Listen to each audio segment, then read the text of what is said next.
Good morning students. आज हम लोग पार्ट 18 का पार्ट 3 पढ़ेंगे, जिसका नाम है सेवा की महिमा।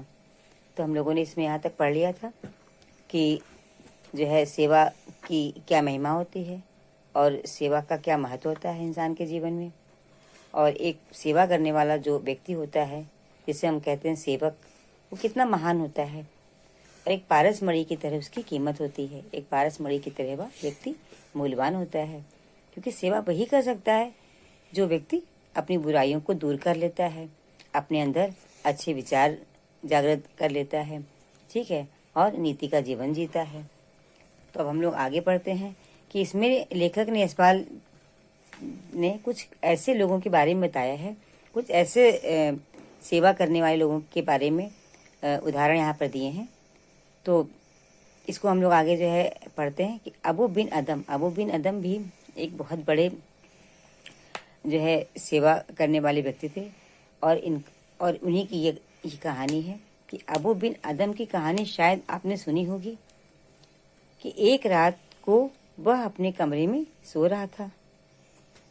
कौन? अबू बिन अदम। उनकी कहानी के बारे में यशपाल जी बता रहे हैं कि वह एक रात वो अपने कमरे में सो रहा था। अचानक उसकी आंख खुली तो उसने देखा कि सामने एक देवदूत बैठा कुछ लिख रहा है। देवदूत का मतलब होता है देव का दूत, अर्थात ईश्वर के द्वारा भेजा हुआ कोई व्यक्ति जो उनकी ओर से लिख रहा है। तो आदम ने उससे पूछा कि आप क्या लिख रहे हैं? तो उसने जवाब दिया, उस देवदूत ने, कि मैं उन लोगों के नाम लिख रहा हूँ जो भगवान के प्यारे हैं। फिर आदम थोड़ी देर चुप रहा और चुप रहने के बाद फिर वो बोला कि भैया मेरा नाम उन लोगों में लिख लेना जो इंसान की सेवा करते हैं। आदम ने उससे कहा कि भैया मेरा नाम उन लोगों में लिख लेना जो इंसान की सेवा करते हैं, क्योंकि आदम इंसानों की सेवा करना ही अपना सबसे बड़ा कर्तव्य समझते थे और वो करते भी थे।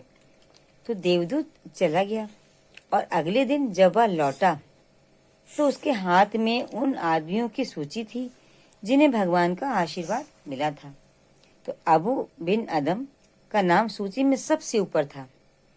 तो इस बात से साफ है कि जो दूसरों की सेवा करता है वह भगवान की सेवा करता है।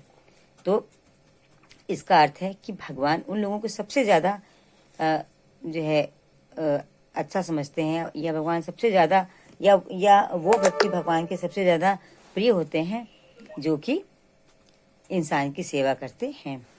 तभी तो अबू बिन अदम का नाम सबसे ऊपर था, क्योंकि वो व्यक्ति की सेवा करता था, वो इंसानों की सेवा करता था।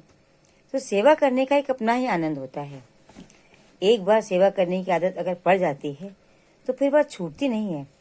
जो बिना किसी स्वार्थ के दूसरों की सेवा करता है उसका मुकाबला कोई नहीं कर सकता। सूरज बदले में कुछ पाने की इच्छा रखे सबको धूप और रोशनी देता है। सूरज जो होता है बिना बदले में कुछ पाने की इच्छा रखे हुए सबको देखिए धूप देता है, रोशनी देता है, चांद ठंडक पहुंचाता है, धरती हमें अन्न देती है और पानी हमें जीवन देता है, हवा हमें प्राण देती है। इनकी बराबरी कौन कर सकता है? ये जो प्रकृति से हमें उपहार मिले हैं, है ना, कि सूर्य की रोशनी, चंद्रमा की ठंडक और पानी और धरती माता जो हमें अन्न देती है। तो ये सब चीजें क्या बदले में हमसे कुछ चाहती हैं? नहीं ना, केवल हमें देती हैं, हमारी सेवा करती हैं, इंसान की सेवा। इनके बिना इंसान का जीवन भी असंभव है। तो इनकी बराबरी कोई कर सकता है? नहीं कर सकता, कभी नहीं कर सकता। विनोबा जी के पास क्या रखा था?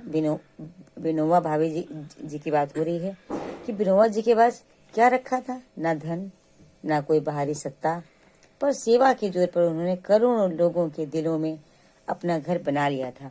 बहुत बड़े सेवा करने वाले विनोबा जी थे। आज भी उनका नाम बहुत ही आदर और सम्मान से लिया जाता है। उनकी महानता हम लोगों के लिए एक आदर्श है। तो उनके पास बता रहे हैं यशपाल जी कि उनके पास ना धन था, ना कोई बाहरी सत्ता थी, पर सेवा के जोर पर उन्होंने करोड़ों लोगों के दिल में अपना घर बना लिया था। उन्हें 40 लाख एकड़ से ऊपर जमीन केवल दान में मिली थी। सैकड़ों गांव उन्हें दान में मिले थे और जीवन दानियों की उनके पास फौज थी।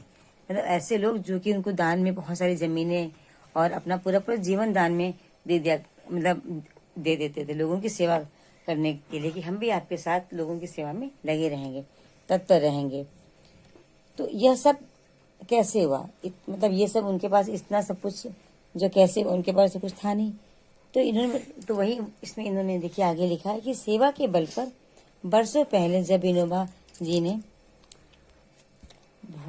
भूदान यज्ञ आरंभ किया था, लोगों ने ना जाने क्या क्या बातें कही थी। जब बहुत पहले शुरुआत में विनोबा जी ने भूदान यज्ञ का एक आयोजन जो है करा था, आरंभ किया था। इसमें उन्होंने लोगों को जमीन दान करने के लिए प्रेरित किया था। तब लोगों ने मतलब उनके बारे में पता नहीं किस तरह की बातें की थी, जो जिसके मन में आता था वही बोलता था। तो उसी पर इन्होंने लिखा है कि लोगों ने ना जाने क्या क्या बातें कही थी, पर विनोबा जी ने उनकी कोई परवाह नहीं की। नहीं कि उन्होंने किसी की बात की कोई परवाह नहीं की। उनका भगवान पर विश्वास था, उनके दिल में स्वार्थ नहीं था। ऐसे आदमी को काम में सफलता मिलती ही है। वे हजारों मील पैदल चले, जाड़ों में भी चले, गर्मियों में भी चले, वर्षा में चले, धूप में चले। लोगों ने कहा, बाबा चलते चलते बहुत दिन हो गए, अब थोड़ा आराम कर लो। क्योंकि विनोबा जी निस्वार्थ भाव से इस काम के लिए लगे थे। उनके मन में कोई लालच नहीं था। वो अपने लिए नहीं जमीन मांग रहे थे।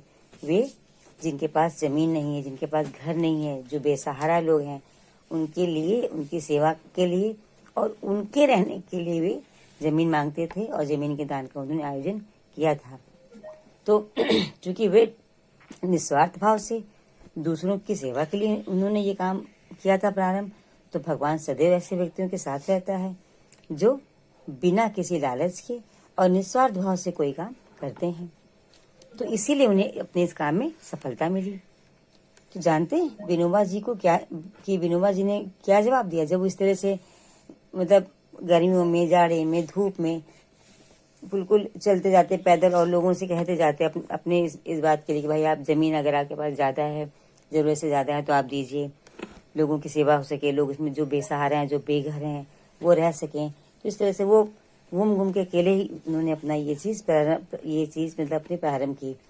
तो लोग उनसे बोलते थे कितना आप अब आगे जाएंगे, थोड़ा आराम करिए। तो विनोबा जी ने उन लोगों की बात का क्या जवाब दिया था? उन्होंने कहा, सूरज कभी रुकता नहीं और चांद कभी टिकता नहीं,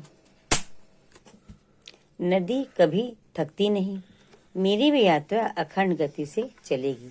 इन्होंने कहा कि ना कभी सूरज रुकता है, ना कभी चांद रुकता है, और ना ही कभी नदी कहती है कि अब हम नहीं बहेंगे, अब हम थक गए हैं, वो भी निरंतर बहती रहती है। इसी प्रकार से मेरी भी जो यात्रा है वो अखंड गति से आगे बढ़ेगी। अखंड मतलब कि जिसको खंड ना किया जा सके, अर्थात जो ना टूटे, तो बिना टूटने वाली गति से आगे बढ़ती रहेगी। मतलब ये भी, हम भी नहीं रुकेंगे, अपने काम को पूरा करके ही रुकेंगे। क्या कहने का तात्पर्य ये था। तो सेवा के आनंद में लीन विनोबा जी चलते ही रहे, क्योंकि उनके अंदर तो सेवा की भावना थी, है ना, वो लोगों का भला चाहते थे। तो वो आनंद ही अपना अलग होता है। तो उस आनंद में लीन विनोबा जी चलते रहे। देश का कोई भी कोना उन्होंने नहीं छोड़ा। प्रेम की निर्मल धारा उन्होंने घर घर पहुंचा दी। एक दिन उनकी टोली में हम कई जन बैठे थे। शाम का समय था। जब उस दिन विनोबा जी को बहुत सी जमीन मिली। जब उन्हें दिन भर का हिसाब बताया गया तो वे मुस्कुराने लगे और बोले, आज इतनी जमीन हाथ में आई है, लेकिन देखो कहीं हाथ में मिट्टी चिपकी तो नहीं। विनोबा जी ने इसमें लिखा है कि जब वे चलते रहे और देश का कोई भी कोना उन्होंने नहीं छोड़ा। प्रेम की निर्मल धारा, निर्मल मतलब कि साफ सुथरी, उन्होंने घर घर पहुंचा दी। इसका मतलब ये कि उन्होंने अपनी ये बात जो कहना है वो चाहते थे लोगों से कि हमें जमीन दान में दो, हमें बेसहारा और असहाय लोगों को घर देंगे और उनको रहने के लिए इसका इस्तेमाल होगा। तो बहुत जो लोगों ने फिर उनको ज़मीन दी। तो उसी में बताया है, इस्पाल जी ने लिखा है कि जब दिन भर का हिसाब लगाया गया तो पता चला कि उन्हें बहुत सारी जमीन हाथ में मिली है। तो फिर तो उन्होंने कहा कि देखो कहीं हाथ में मिट्टी चिपकी तो नहीं है। हम सब हंस पड़े, पर विनोबा जी ने बड़े पते की बात कही थी। जिसके हाथों में लाखों एकड़ जमीन, लाखों एकड़ भूमि आई हो, उसके हाथ में एक भी कण चिपका ना रहे, इससे बड़ा त्याग और क्या हो सकता है। इसका अर्थ है बच्चों कि जब इतनी सारी जमीन उनके हाथ में आई तो उन्होंने कहा कि देखो कहीं हाथ में मिट्टी चिपकी तो नहीं। इसका मतलब ये कि इस मिट्टी को देख करके कहीं कोई लालच की भावना या कोई स्वार्थ की भावना तो नहीं जागृत हो रही है। इस पर उन्होंने ये बात जो बोली थी, तो इसी बात पर जो उनके साथी थे लोग, तो वो मतलब उनको मतलब उस बात पर हंसकर बोले कि देखो कितनी सही बात इन्होंने जो है बोली है। लाखों एकड़ जमीन आज इनके पास आ गई, लेकिन फिर भी हाथ में एक कण भी चिपका नहीं। मतलब कि एक भी टुकड़ा वे अपने लिए नहीं रख सकते कि नहीं इतनी सारी जमीन आ गई तो थोड़ा हम अपने लिए भी रख लें और बाकी दान कर दें। तो इससे बड़ा त्याग और क्या हो सकता है कि इतना परिश्रम किया, इतना चले, पूरे देश का एक एक कोना कोना जा कर के लोगों से उन्होंने कहा और कितनी बातें भी सुनी होंगी।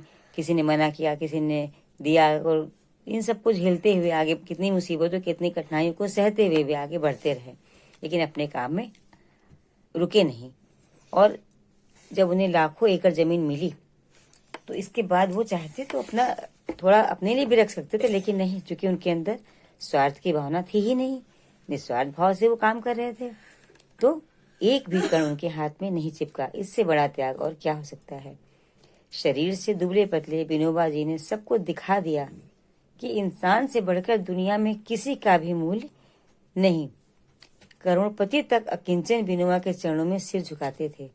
विनोबा जी ने अपने इस त्याग और तपस्या के बल पर लोगों को ये दिखाया कि इंसान से बढ़कर दुनिया में किसी का मूल्य नहीं है। मतलब सबसे मूल्यवान व्यक्ति इंसान है, अर्थात पहले इंसान की सेवा करो। अगर वो तकलीफ में है, परेशानी में है, उसको ज़रूरत है, तो उसकी सेवा ही सबसे बड़ा धर्म है।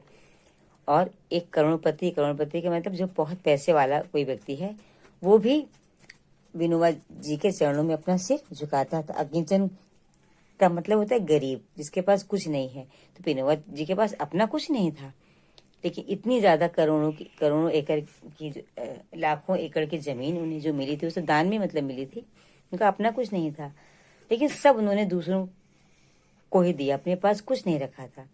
तो इसी पर इन्होंने लिखा है कि उस समय बहुत बड़े बड़े करोड़पति भी उनको सिर झुकाते थे, क्योंकि विनोबा जी एक निस्वार्थ भाव से सेवा करने वाले व्यक्ति थे और सच्चे व्यक्ति थे। तो एक सूफी संत ने कहा है कि किसी का दिल उसकी खिदमत करके अपने हाथों में ले, यही सबसे बड़ी इज्जत है। हजारों काबों से बढ़कर एक दिल है। एक सूफी संत होते हैं, जो मुस्लिम के जो संत होते हैं वो होते हैं सूफी संत। तो उन्होंने ये बात जो है बोली है कि किसी का दिल उसकी खिदमत करके अपने हाथों में लो। खिदमत मतलब कि उसकी सेवा करके, तो किसी की सेवा करके कोई व्यक्ति उसको मतलब खुश कर सकता है। तो उसी बात पर इन्होंने लिखा है कि किसी की सेवा करके उसका दिल अपने हाथों में लो, यह सबसे बड़ी इज्जत है। कि मतलब किसी की आप सेवा करें और वो आपका दिल से सम्मान करने लगे, ये सबसे बड़ी बात है। और हजारों काबों से बढ़कर एक दिल है।